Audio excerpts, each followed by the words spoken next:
Columbia takes its first step towards becoming more handicap accessible.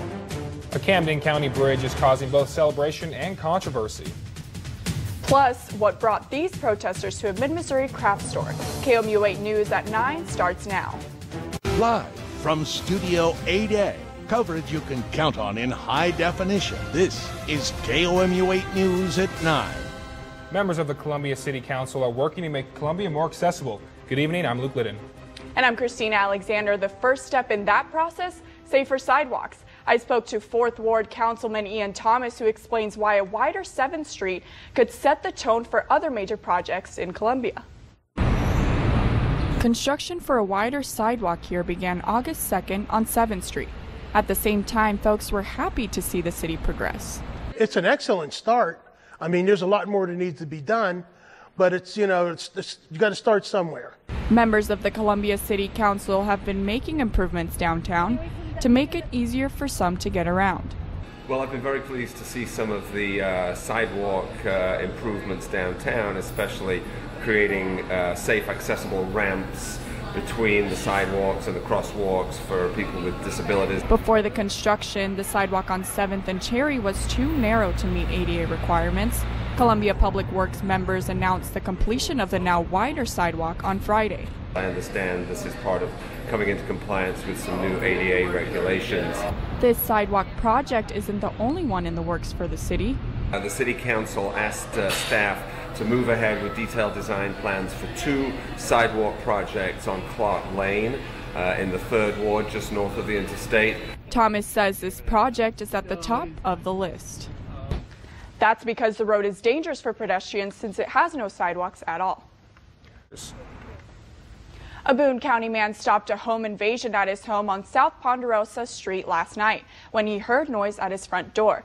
The resident was in the back room of his house when 2 men entered the front door. The resident says he grabbed his handgun and confronted the invaders. He says the suspects ran upstairs and escaped onto the roof through a window. No one was injured and no items were reported stolen.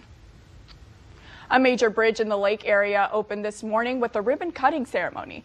The new Hurricane Deck Bridge is on Missouri Route 5 and crosses the Osage arm of the lake. KOMU-8's Rachel Whittle tells us why some people celebrated and others criticized the grand opening. A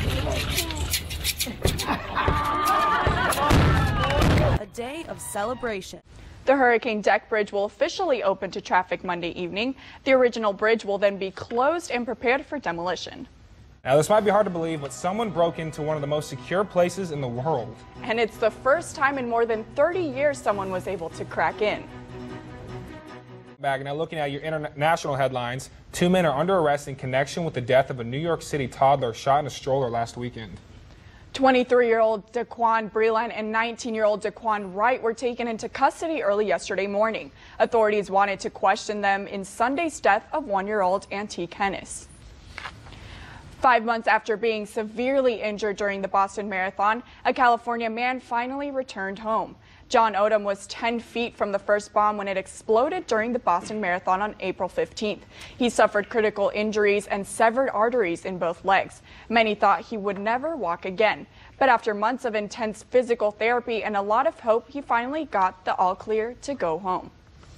And moving to your world news now, today the 28 member nations of the European Union agreed that there was strong evidence the alleged use of chemical weapons in Syria could have only been carried out by President Bashar al-Assad's regime.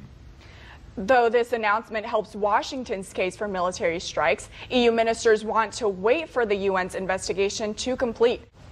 Secretary of State John Kerry was in France today, continuing his push for international support before heading back to Washington. Meanwhile, thousands of people gathered in the Vatican. Christina, back to you. The Tigers used a late rally to hold off the Rockets. See how the Tigers were able to run away with this one next in sports.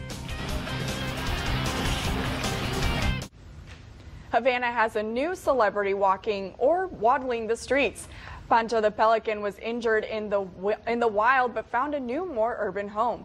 A woman adopted Pancho and he became a member of the family. A veterinarian says Pancho was near death when a fisherman found him and has made a miraculous recovery. Cute little guy. Now here's a look at what we're following on KOMU-8 News at 10. One teacher in Missouri was under investigation after he posted a threatening status on Facebook. But what investigators found while searching his house has him in even more trouble. That and more coming up at 10.